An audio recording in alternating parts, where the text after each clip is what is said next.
Sebagai mahasiswa, kepedulian dan pengabdian pada masyarakat merupakan hal wajib sebagaimana yang berbunyi dalam Tridharma Perguruan Tinggi. Masyarakat kaum tani menjadi fokus penting mengingat Indonesia dikenal sebagai negara agraris, yang artinya sektor pertanian memegang peran vital dalam perekonomian negara. Sayangnya, terdapat isu-isu konflik agraria yang menambah pula kesengsaraan bagi para kaum tani.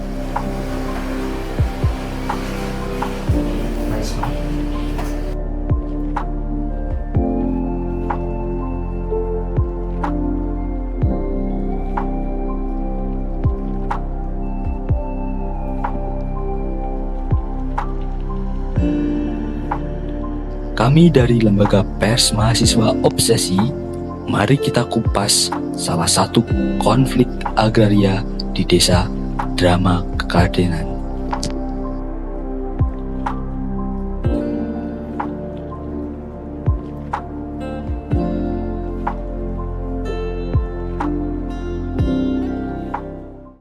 Kami, tim dari Lembaga Pers Mahasiswa Obsesi, menuju Desa Dharma Kradenan untuk melakukan investigasi. Desa Dharma Kradenan berada di wilayah Kecamatan Aji Barang, Kabupaten Banyumas. Desa yang terdiri dari 4 dusun ini memiliki luas wilayah 1184,245 hektar. Desa Dharma Kradenan memiliki konfigurasi berupa pegunungan dengan ketinggian antara 250 sampai 270 meter dengan penduduk berjumlah 10.863 jiwa.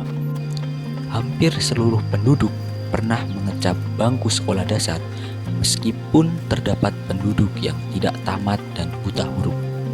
Sebagian besar penduduk bermata pencaharian sebagai petani, sedangkan yang lainnya sebagai buruh tani. Bangunnya jam 2 ke pasar, itu baru pulang ke pasar. Kita ngantuk juga.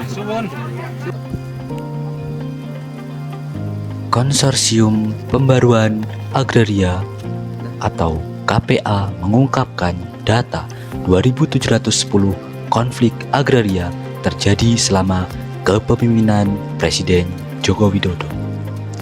Sekjen KPA Dwi Kartika mengatakan sejak 2015 hingga 2022 ribuan kasus persoalan agraria itu mencuat dan berdampak pada 5,8 juta hektar tanah. Sebanyak 1.615 rakyat ditangkap dan dikriminalisasi karena mereka mempertahankan hak atas tanahnya.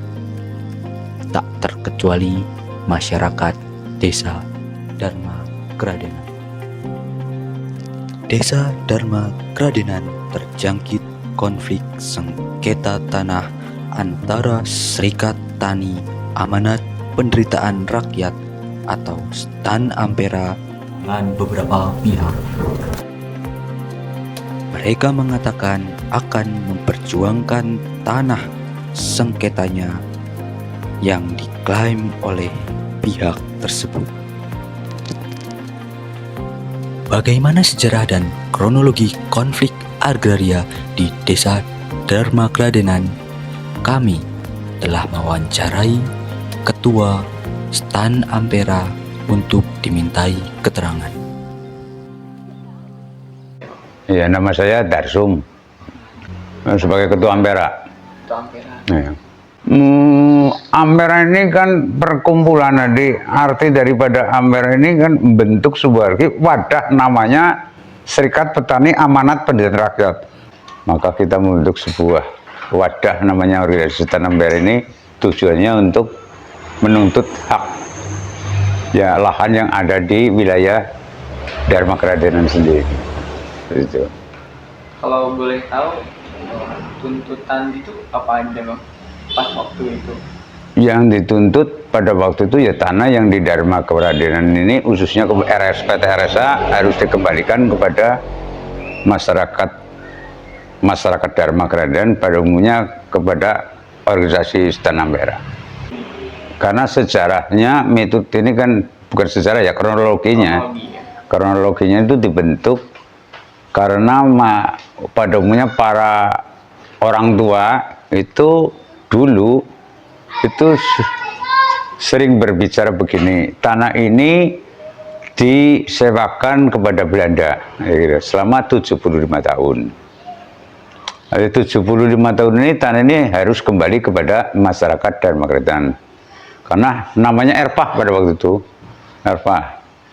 Wah, Erpah itu batasnya 75 tahun, maka tahun 60 itu harus sudah habis selesai itu. Tidak boleh diperpanjang lagi tuntutan masyarakat Dharma itu. Khususnya Ampera itu nuntutnya seperti itu. Tanah ini harus dikembalikan kepada warga Dharma. Khususnya kelompok tani yang sedang memperjuangkan itu. Gitu. Karena dalam sejarah awalnya tanah ini juga tanah warga desa Dharma Kradenan miturut ceritane wong tua itu ya gitu. Tanah Dharma Kradenan, kemudian kepala desa dengan pada waktu penjajahan Belanda itu ada sistem kontrak lah seperti itu. Yang namanya Erpah itu. Maka kurun waktu 75 tahun. 65, 64 ini harus sudah selesai. Yang diklaim oleh pemerintahan sampai sekarang itu kan diklaim alasan dengan menang perang, Mas. Alasannya itu kan Kodam Diponegoro yang sebagai yayasan di belakangnya itu kan dengan alasan menang perang 65. Gitu. Yang tadi sudah kami jelaskan bahwa perusahaan deklarasi Cina itu kan ada sebuah barisan namanya anggotanya buruhnya itu kan buruh tani. Buruh tani itu kan namanya BTI itu loh. Barisan Buruh Tani, tapi bernaung di partai PKI. Nah, maka Cina dianggap terlibat. Maka diambil alih oleh Kodam Diponegoro dengan alasan menang perang. Mungkin ada ini nggak bukti bahwasannya tanah itu adalah milik warga. Nah, pada waktu Letnan Subur, ini kan pemerintahan Letnan Subur nih, itu kan kertu tanda bukti iuran pajak atau apa itu kan diminta oleh Letnan Subur. Diminta semua dikumpulin, tapi berapa hari kemudian kantornya kebakaran. Maka semua hangus, maka kehilangan namanya surat-surat itu alasan kebakaran. Maka sampai sekarang tidak diperbaiki, tidak dikeluarkan dasar-dasar itu. Akhirnya kita ada win-win solution, kami diberikan 65 hektar. 65 hektar, jadi alasannya begini, 65 hektar lahan yang bukan krisis, artinya yang gemuk seperti itu. Ya, ini harapan kami tetap hak guna usaha ini dihapus, dikembalikan kepada warga Dharma, ini harapan semuanya. Tapi ada dua, kalau tidak dikembalikan semuanya minimal 110 hektar lahan tanah yang gemuk ini, yang bisa dikelola oleh masyarakat untuk pertanian. Minimal itu.